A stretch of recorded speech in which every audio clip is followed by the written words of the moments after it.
The autumn rain pelted against the tall windows of St. Agatha's Convent in Willowbrook Heights, Pennsylvania, as Father Thomas Benjamin Ashford carefully lifted another dusty box from the storage room.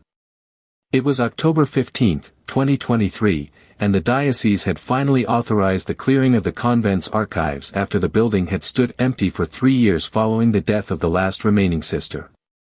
Father Ashford, a gentle man of 52 with graying temples and compassionate brown eyes, had volunteered for this solemn task. As the parish priest of Our Lady of Perpetual Hope Church just down the hillside from the convent, he felt a deep connection to the sisters who had served this community for over a century.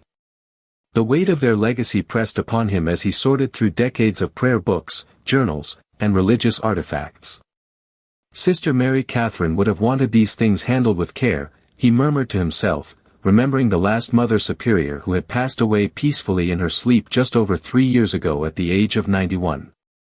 Sister Mary Catherine Whitmore had been a pillar of faith in Willowbrook Heights, known throughout the community for her unwavering devotion to God and her mysterious past that she rarely discussed.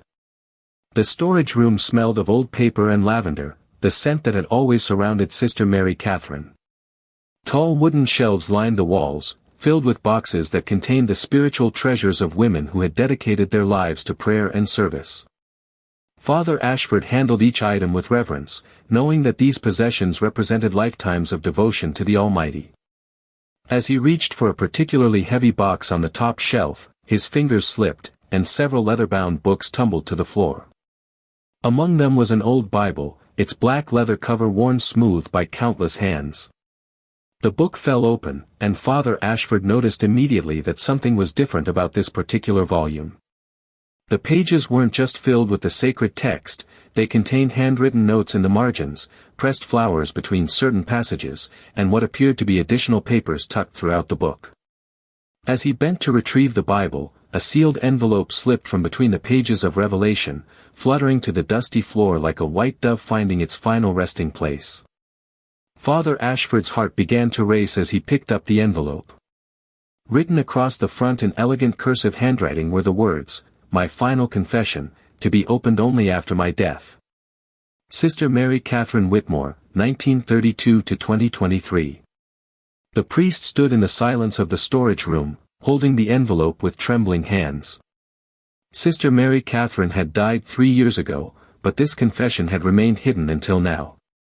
He looked around the empty convent, as if seeking permission from the spirits of the sisters who had once filled these halls with their prayers and songs. "Lord," he whispered, "guide me to do what is right with whatever I am about to discover." He carefully opened the Bible to examine it more thoroughly. The inside cover bore an inscription, "To my dearest daughter, Catherine Maria Whitmore, on her 16th birthday, May 12, 1948. May God's word light your path always. With all my love, Mother." Below that, in different handwriting that Father Ashford recognized as Sister Mary Catherine's, was written, "Received into religious life September 8, 1950. Sister Mary Catherine of the Sacred Heart." As he flipped through the pages, Father Ashford discovered that this wasn't just any Bible, it was Sister Mary Catherine's personal journal disguised as sacred scripture. Between the verses of Matthew, Mark, Luke, and John, she had recorded her thoughts, prayers, and experiences spanning over 70 years of religious life. Some entries were joyful, describing moments of profound spiritual connection and the satisfaction of serving others. Others were darker, expressing doubts, fears, and struggles that would have surprised anyone who knew the seemingly unshakable Sister Mary Catherine. But it was the sealed confession that called to him most urgently. Father Ashford knew that as a priest, he was bound by sacred duty to respect the confidentiality of confessions, even those written rather than spoken. Yet something about the way this confession had been revealed, hidden in a Bible, discovered only after years of the convent standing empty, suggested that perhaps God intended for this truth to come to light. With a deep breath and a prayer for wisdom, Father Ashford carefully opened the envelope. Inside were 7 pages of handwritten text in Sister Mary Catherine's distinctive script. The first line made his blood run cold. "I, Sister Mary Catherine Whitmore, write this confession in my 91st year, knowing that I will soon face the judgment of Almighty God. I can no longer carry the weight of what I witnessed and what I failed to prevent in the autumn of 1954. May God have mercy on my soul for my silence, and may this truth finally bring justice to those who suffered. Father Ashford sank into an old wooden chair, his legs suddenly unable to support him. Sister Mary Catherine had been only 22 years old in 1954, just 4 years into her religious vows. What could she possibly have witnessed that had haunted her for nearly 70 years? The confession continued. It was November 15, 1954, when I discovered Mother Superior Agnes conducting what she called special prayers with some of the younger girls from our school. These were not prayers at all, but acts of unspeakable evil that I am still too ashamed to describe in detail. When I threatened to report her actions to the bishop, Mother Agnes told me that no one would believe a young novice over a woman who had served God for 30 years. Father Ashford's hands shook as he read the words. The implications were devastating. Mother Superior Agnes had been revered in Willowbrook Heights as a saint-like figure. She had served the community for 4 decades before her death in 1975, and there was even talk among some parishioners of petitioning for her beatification. Streets had been named after her, and a statue in the town square honored her memory. The confession revealed that Sister Mary Catherine had been trapped in an impossible situation. As a young nun with no family connections and no resources, she had been powerless to challenge the authority of Mother Superior Agnes. The church hierarchy of the 1950s was even more rigid than today, and accusations against a Mother Superior would have been seen as scandalous and unthinkable. I tried to protect the children in small ways, the confession continued. I volunteered for every duty that would put me near the school, hoping my presence would prevent further abuse. I began documenting everything I witnessed, writing in code in the margins of my Bible so that someday, if the opportunity arose, I could present evidence. But that opportunity never came. Father Ashford realized that the notes he had seen throughout the Bible weren't just spiritual reflections, they were a detailed record of abuse spanning several years. Sister Mary Catherine had created an elaborate system of recording dates, initials, and coded descriptions of incidents she had witnessed or suspected. She had essentially turned her Bible into a detective's notebook, disguised as religious meditation. As he continued reading the confession, Father Ashford learned that Mother Superior Agnes had threatened not only Sister Mary Catherine's position in the convent but also her life. The abuse had continued for 3 years, from 1954 to 1957, involving at least 12 young girls from the convent school. Sister Mary Catherine had managed to document most of these incidents, always hoping that someday she would find the courage and opportunity to bring the truth to light. The abuse stopped only when Mother Agnes became ill in the spring of 1957, the confession revealed. But by then, the damage had been done to so many innocent souls. I have carried their faces in my heart for nearly 70 years, praying daily for their healing and forgiveness for my failure to protect them. Father Ashford paused in his reading, overwhelmed by the magnitude of what Sister Mary Catherine had endured. She had lived with this terrible knowledge for 7 decades, continuing to serve God faithfully while carrying the weight of these awful secrets. The strength of faith required to maintain her devotion under such circumstances was almost incomprehensible. The most disturbing revelation was yet to come. As Father Ashford read the final pages of the confession, he discovered that Mother Superior Agnes had not acted alone.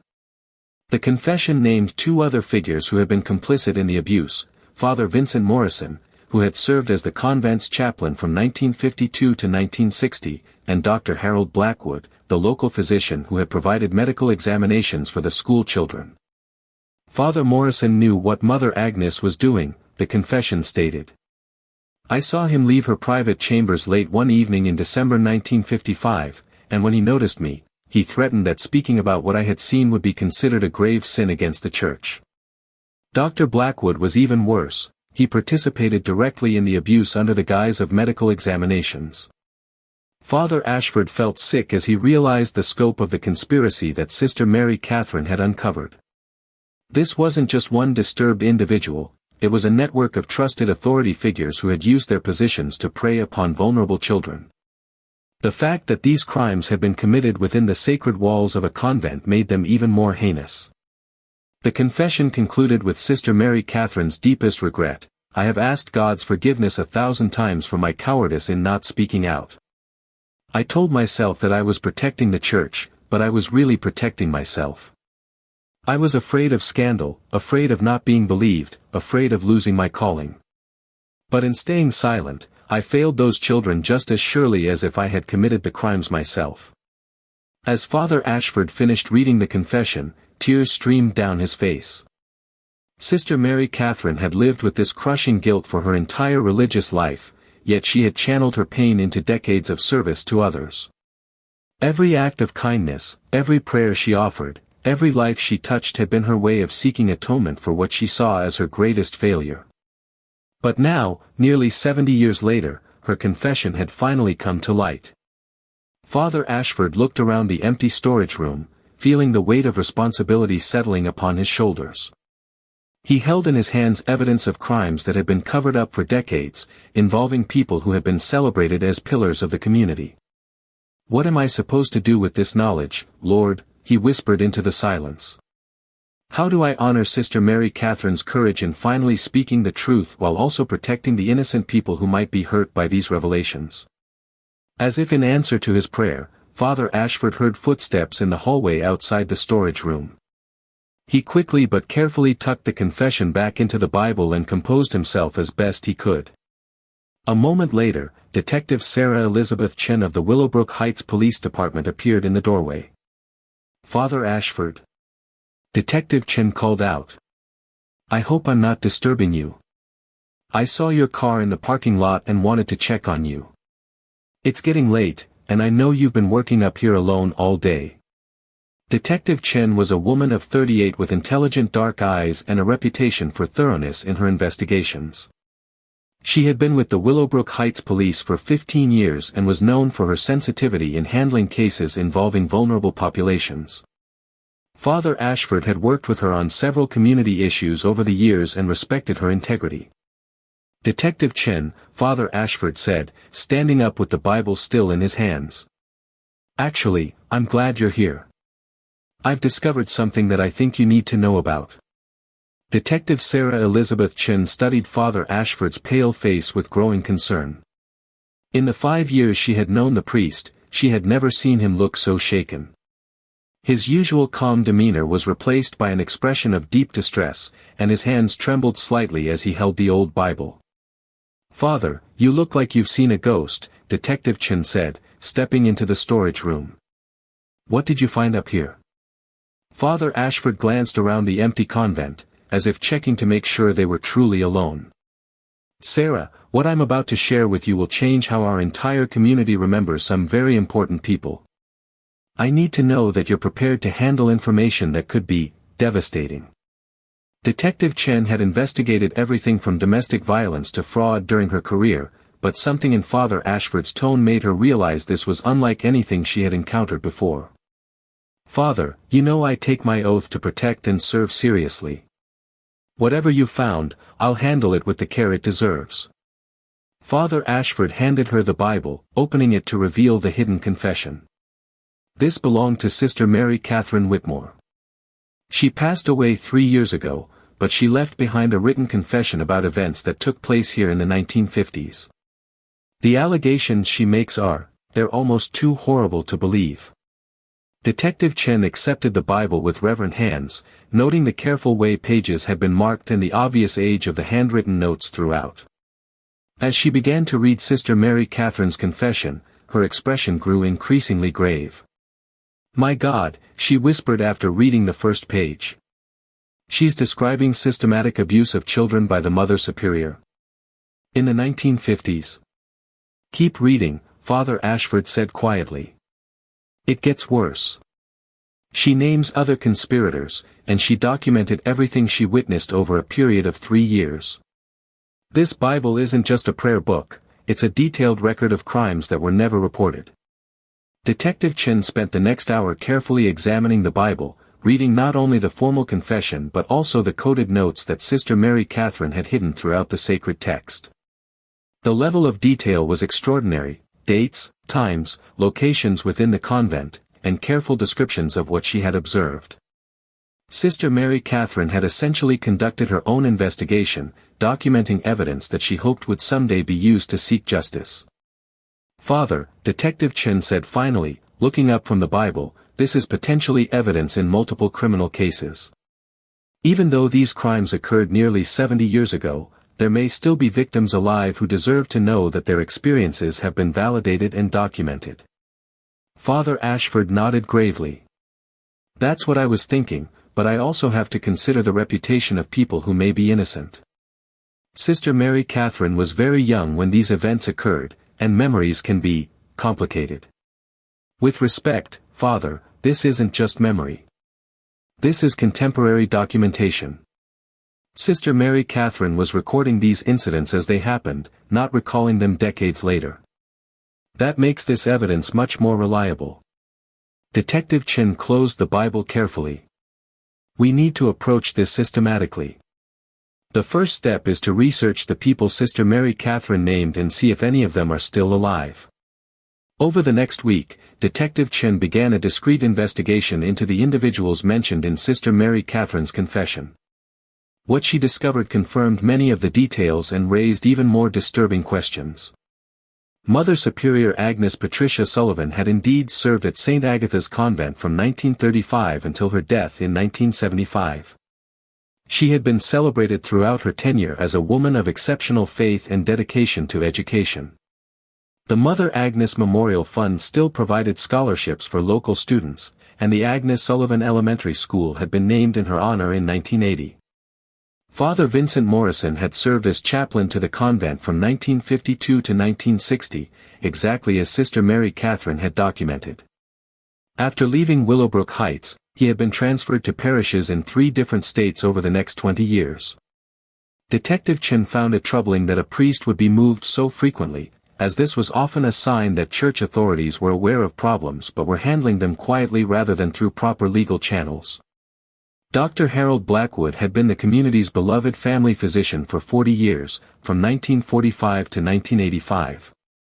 His medical practice had served 3 generations of Willowbrook Heights families, and he was remembered fondly as a doctor who made house calls and never turned away patients who couldn't pay. After his retirement, a wing of the local hospital had been named in his honor. All 3 men were deceased. Father Morrison had died in 1995, and Dr. Blackwood had passed away in 1990. This meant that justice in the traditional sense would be impossible, but Detective Chen was determined to find any surviving victims who might benefit from knowing that their experiences had been witnessed and documented. The challenge was identifying the victims without causing additional trauma. Sister Mary Catherine had used initials rather than full names in her coded notes, protecting the privacy of the children while still maintaining a record of what she had observed. Detective Chen would need to cross-reference school enrollment records from the 1950s with the initials and dates in the Bible.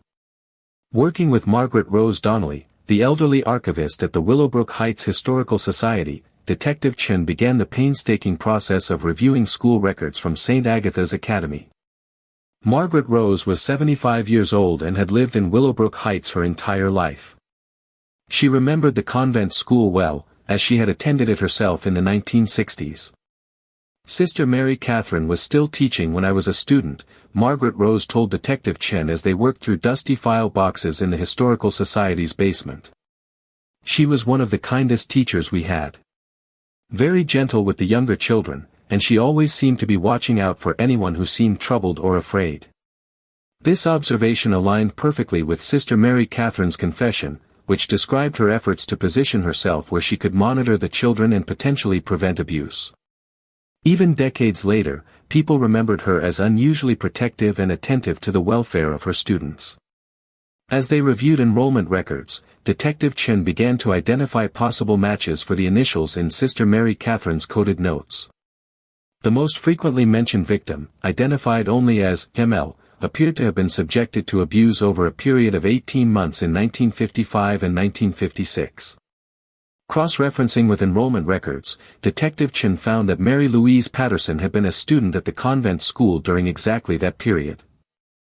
"I remember Mary Louise Patterson," Margaret Rose said when Detective Chen mentioned the name. "She left St. Agatha's very suddenly in the middle of the school year when we were in 2nd grade. Her family moved away from Willowbrook Heights, and no one ever heard from them again. We children thought it was strange because Mary Louise had seemed happy at school. Detective Chen made a note to search for Mary Louise Patterson, though after nearly 70 years, there was no guarantee she was still alive or that she could be located. The investigation would require sensitivity and patience, as approaching potential victims would need to be handled with extreme care. Another frequently mentioned victim in Sister Mary Catherine's notes was identified as R.K. The abuse appeared to have occurred primarily during 1956, with several detailed entries describing incidents that had taken place in Mother Superior Agnes's private office. Reviewing the enrollment records, Detective Chen found that Rebecca Kate Morrison had been a student during that period. The surname Morrison immediately caught Detective Chen's attention. Margaret Rose, was Rebecca Morrison related to Father Vincent Morrison, the chaplain? Margaret Rose consulted her own memories and some additional records. Oh yes, Rebecca was Father Morrison's niece. Her parents had died in a car accident, and she was sent to live with her uncle while attending the convent school. Poor child was already dealing with so much tragedy.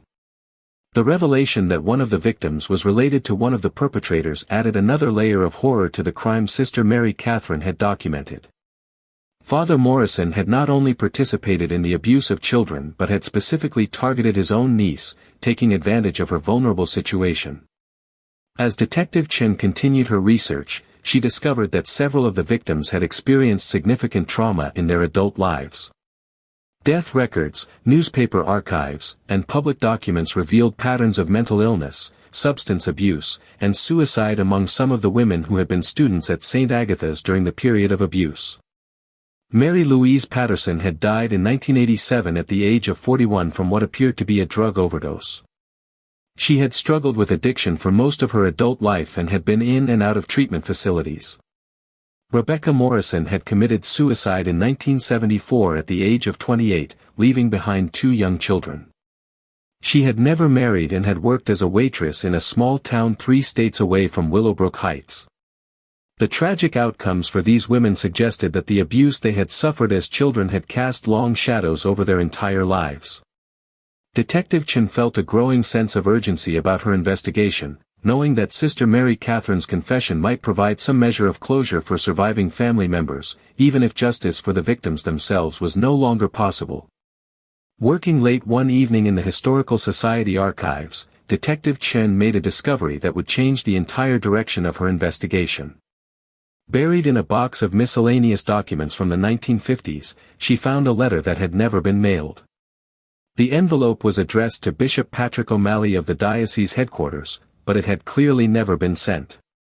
The letter was dated November 30, 1954, and was written in Sister Mary Catherine's distinctive handwriting. It was a formal complaint to the bishop about Mother Superior Agnes, describing in careful but clear language the abuse she had witnessed. The letter requested an immediate investigation and the removal of Mother Superior Agnes from her position. But the letter had never been sent. Someone had intercepted it before it could reach the bishop, and that someone had kept it as insurance against Sister Mary Catherine ever speaking out again. Detective Chen realized that Sister Mary Catherine had been even more isolated and threatened than her confession had revealed. Attached to the unsent letter with a paper clip was a handwritten note that made Detective Chen's blood run cold. Sister Mary Catherine, your letter to the bishop has been reviewed by appropriate authorities within the convent. We trust that your concerns have been addressed and that no further correspondence of this nature will be necessary. Remember that loyalty to our community and discretion in all matters are among your most sacred vows. Mother Superior Agnes. The note proved that Mother Superior Agnes had been aware of Sister Mary Catherine's attempts to report the abuse and had actively worked to suppress any reports to higher church authorities. Sister Mary Catherine had been completely trapped, with no way to seek help from outside the convent. Detective Chen now understood why Sister Mary Catherine had spent 70 years feeling guilty about her silence. She had actually tried to report the crimes, but her attempt had been discovered and stopped before it could reach anyone with the authority to intervene. The young nun had been systematically intimidated into silence by the very people who should have protected the children in their care. As Detective Chen prepared to expand her investigation, she realized that Sister Mary Catherine's confession was just the beginning. The Bible contained evidence of crimes that had been carefully covered up by a network of corrupt authority figures, and there might be additional evidence hidden elsewhere in the convent or in church archives. Father Ashford had been following the investigation closely, and he approached Detective Chen with a proposal that would prove crucial to uncovering the full truth. "Sarah," he said as they met in his office at Our Lady of Perpetual Hope Church, "I've been thinking about Sister Mary Catherine's confession, and I believe there may be more evidence hidden in the convent. She was clearly a meticulous record keeper, and if she hid this confession in her Bible, she might have hidden other documents elsewhere." Detective Chen agreed that a thorough search of the convent was warranted. "Father, I'd like to request permission from the diocese to conduct a complete investigation of the convent building. With Sister Mary Catherine's confession as evidence, I think we can get approval for a comprehensive search." "You have my full support," Father Ashford replied. "Sister Mary Catherine carried this burden for 70 years. If there's additional evidence that can bring the truth to light and provide some measure of justice for the victims, we have an obligation to find it." The search would begin the following week, and Detective Chen suspected that Sister Mary Catherine's Bible was only the first piece of evidence in a much larger story of corruption and cover-up that had been hidden within the walls of St. Agatha's convent for nearly 70 years. The diocesan approval for a comprehensive search of St. Agatha's convent came through on a grey Tuesday morning in early November. Bishop Michael Thomas Crawford, who had served the diocese for only 3 years, was horrified by the allegations in Sister Mary Catherine's confession and immediately authorized whatever resources were needed to uncover the full truth. "The Church has learned painful lessons about the importance of transparency and accountability," Bishop Crawford told Detective Chen during their meeting at the diocesan headquarters. "If crimes were committed and covered up in our community, we have an obligation to bring the truth to light, regardless of how painful that process might be." Detective Chen assembled a team that included forensic specialists from the state police, a historical document expert from the University of Pennsylvania, and Father Ashford as a liaison to help navigate the religious aspects of their investigation. The team was led by Detective Chen herself, along with her partner, Detective Michael Anthony Rodriguez, who had extensive experience with cold case investigations. The search began in Sister Mary Catherine's former cell, a small room on the second floor of the convent where she had lived for over 70 years. The room was sparse, containing only a narrow bed, a wooden desk, a crucifix on the wall, and a small bookshelf filled with religious texts.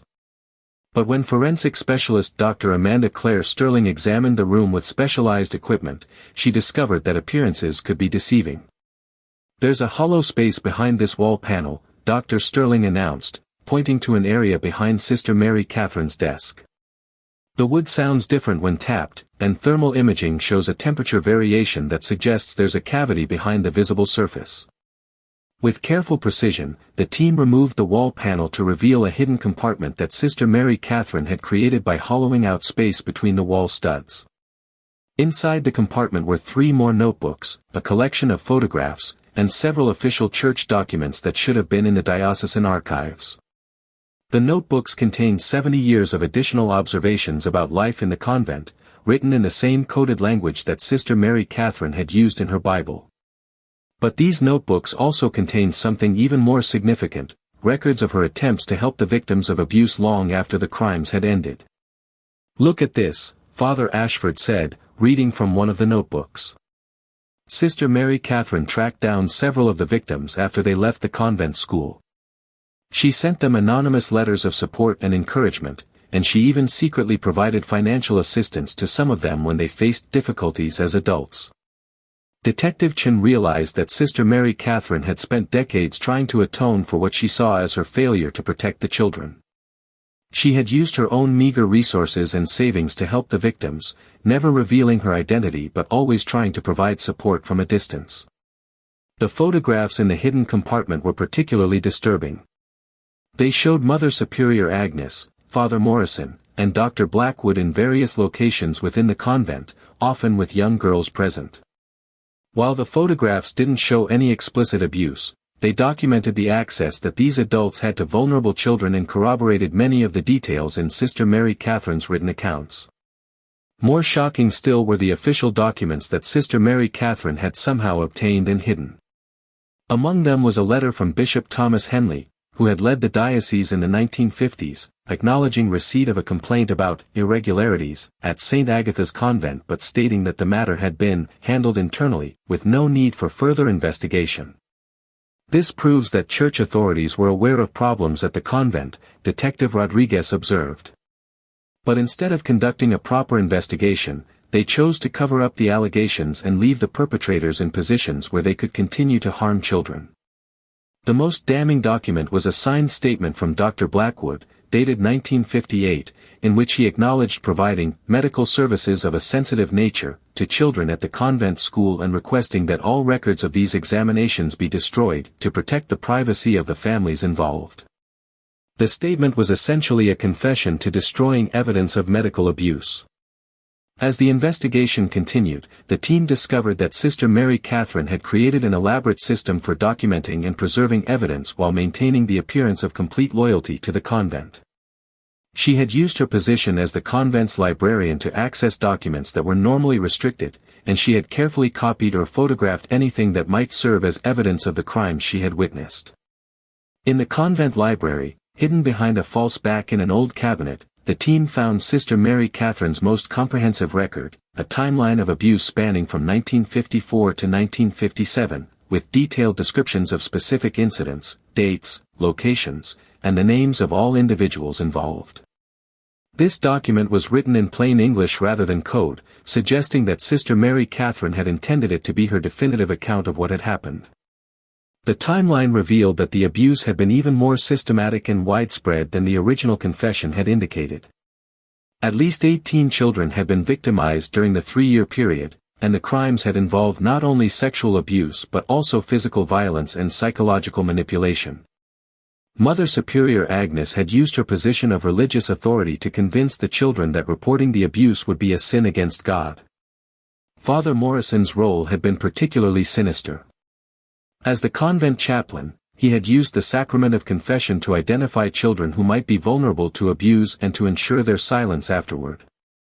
He had told the children that confessing the abuse to anyone outside the convent would violate the sacred seal of confession and damn their souls to hell. Dr. Blackwood had provided the medical cover for the abuse, conducting unnecessary examinations and procedures under the guise of routine health care. He had also provided medications that kept some of the children sedated and compliant during and after incidents of abuse. As Detective Chen read through Sister Mary Catherine's comprehensive timeline, she was struck by the courage and determination it must have taken for a young nun to document such horrors while living in the same building as the perpetrators.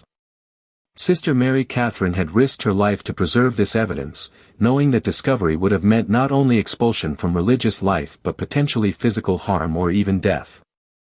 The investigation also uncovered evidence that Sister Mary Catherine had tried multiple times over the years to bring her evidence to light.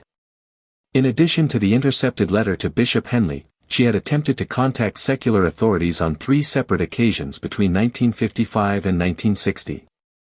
But each time, her attempts had been discovered and stopped by other members of the convent community who were either complicit in the cover-up or too frightened to challenge the authority of Mother Superior Agnes.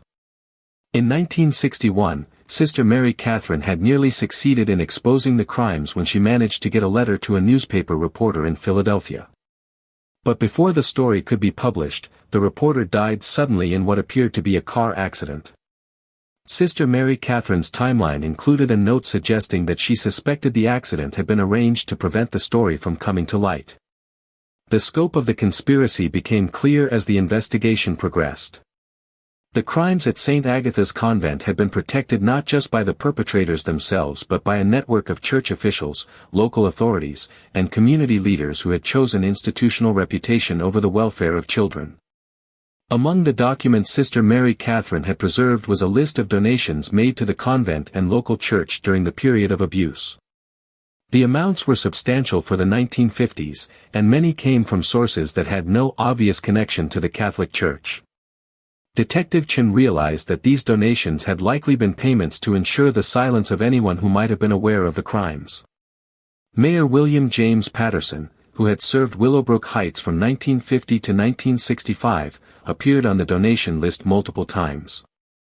So did Police Chief Robert Charles O'Brien and County Judge Henry Albert Sullivan. The presence of these civic leaders on the list suggested that the cover-up had extended well beyond the church hierarchy into the secular power structure of the community. The most heartbreaking discovery came when the team found Sister Mary Catherine's personal correspondence hidden in the convent chapel.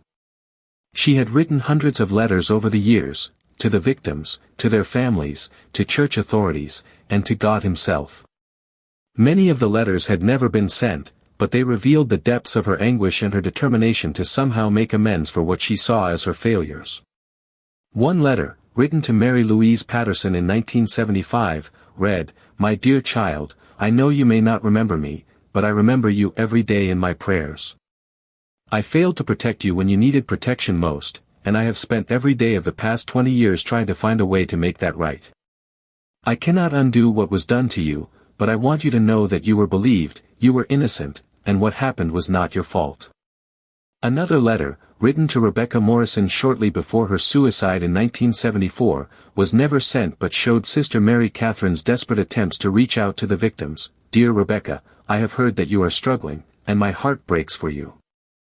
I know that you carry wounds that were inflicted upon you in this sacred place, and I know that those wounds have never properly healed. Please know that you are loved by God, that your suffering was witnessed, and that justice will come someday, even if not in this world." As the investigation neared its conclusion, Detective Chen faced the challenging task of determining how to present these findings to the community. The evidence was overwhelming and undeniable, but it implicated beloved figures who had been celebrated for decades as pillars of virtue and service.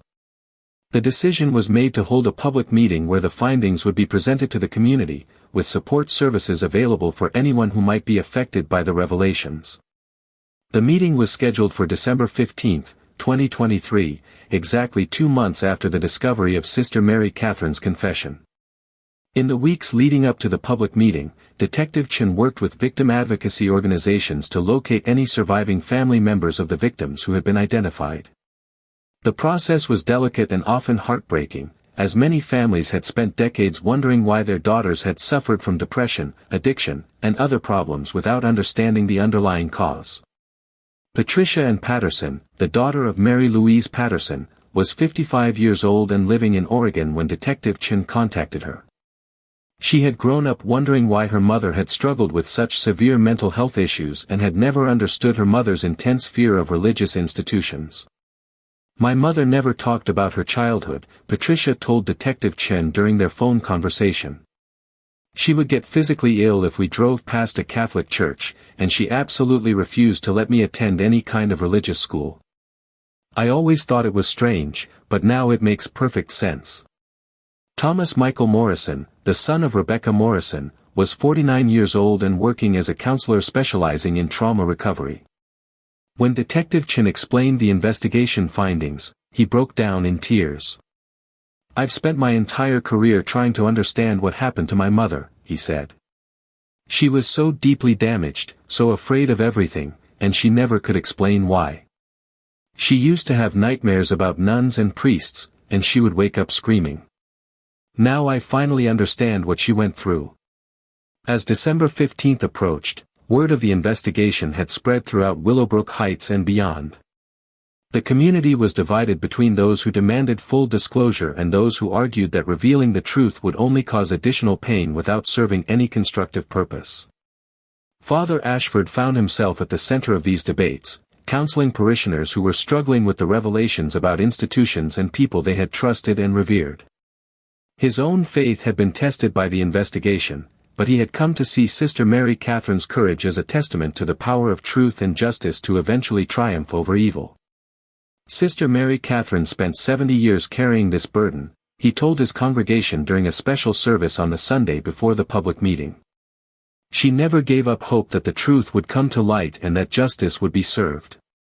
Her faith was stronger than her fear, and her love for the victims was greater than her concern for her own safety.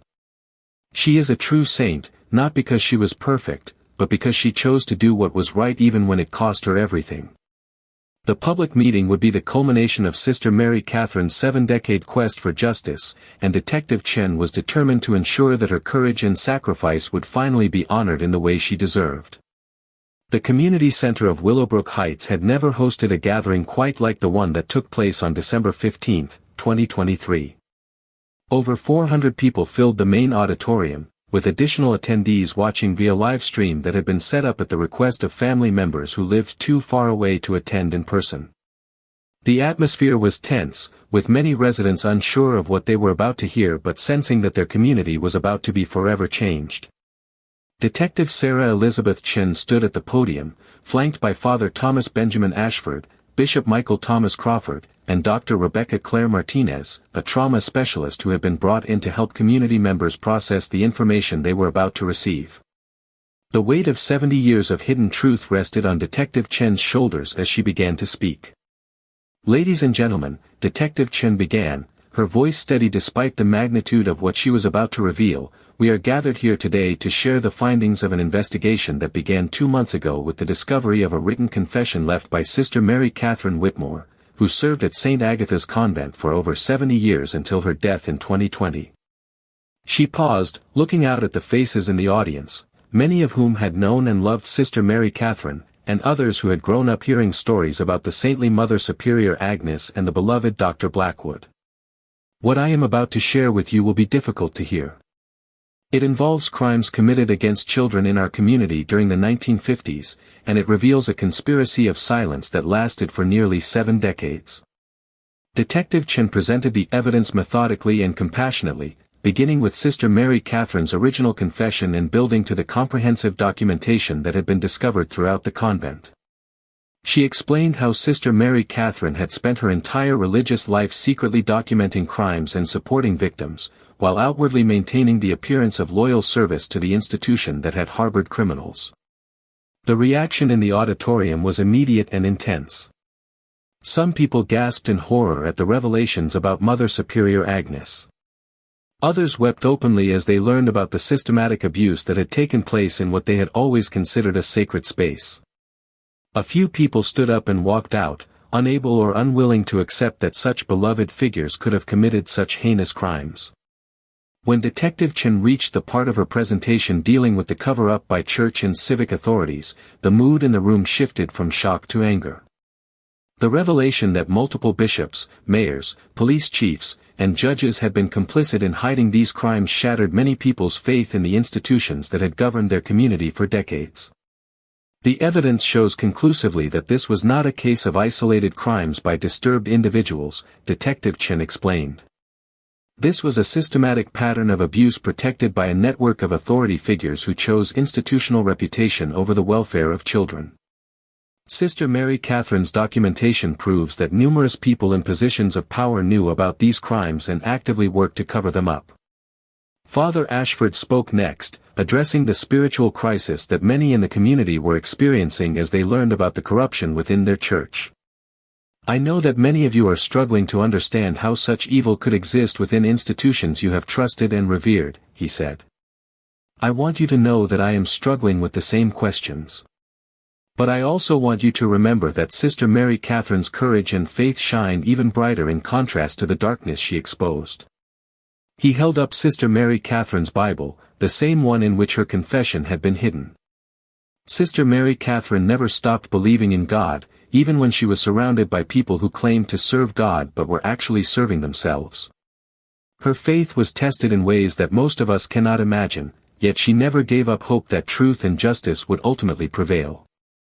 Bishop Crawford then addressed the diocesan response to the investigation findings. "The Catholic Church has committed serious sins in this community," he acknowledged.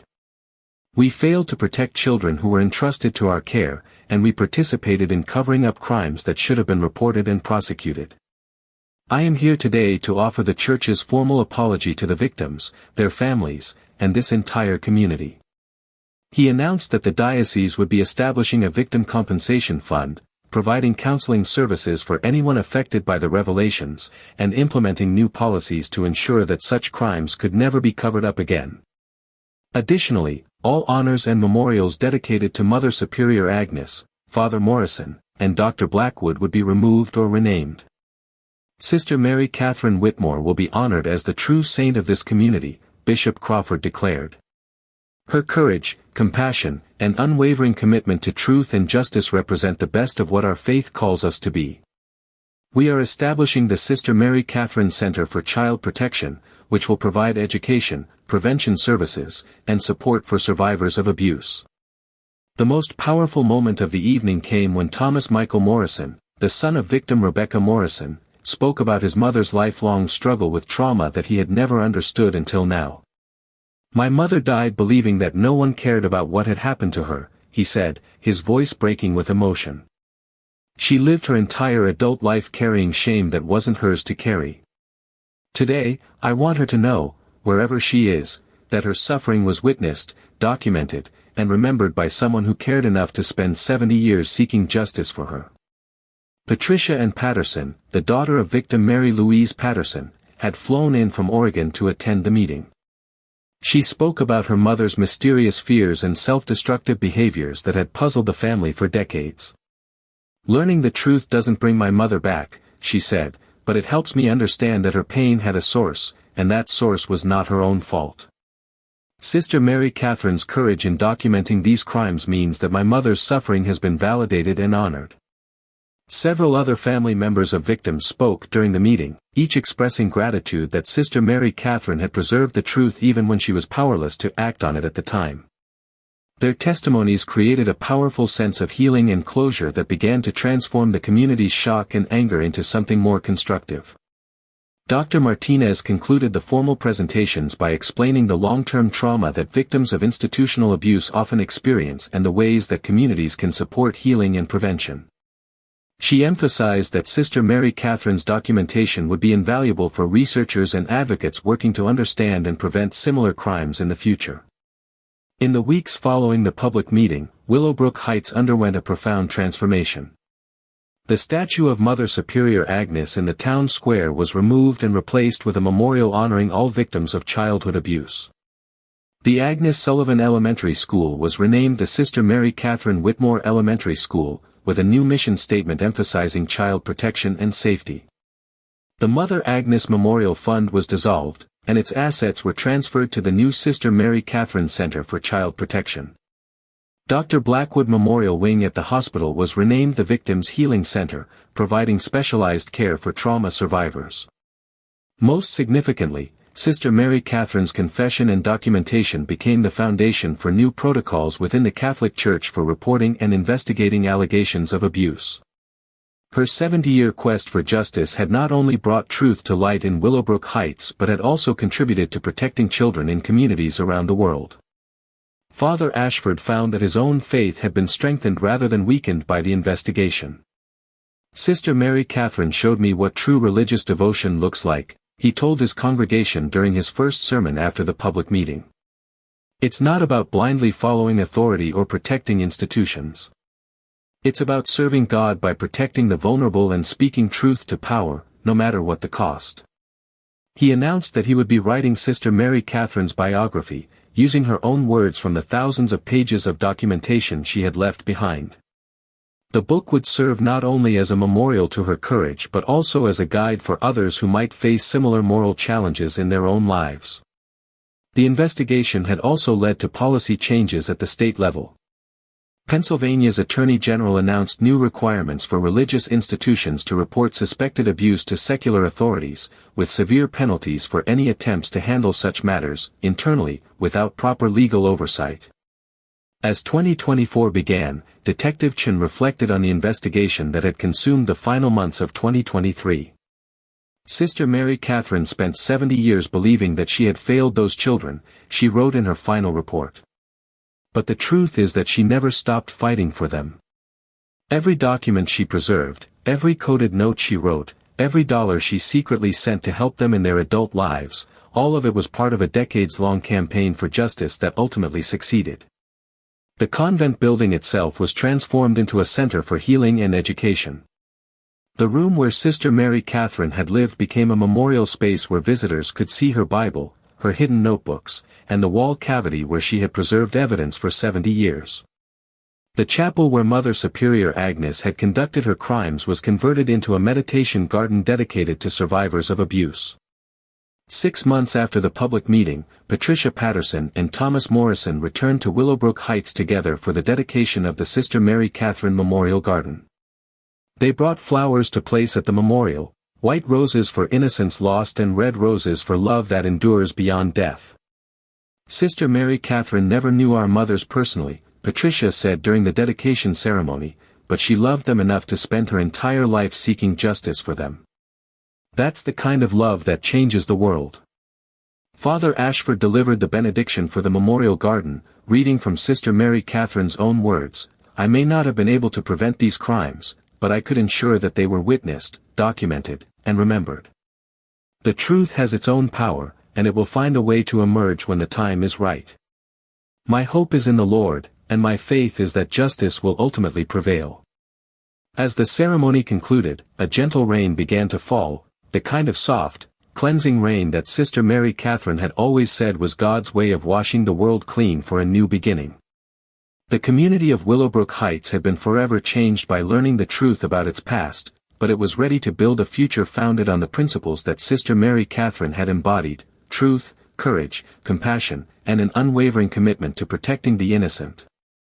Sister Mary Catherine's final confession had indeed been too disturbing to ignore, but it had also been too important to remain hidden.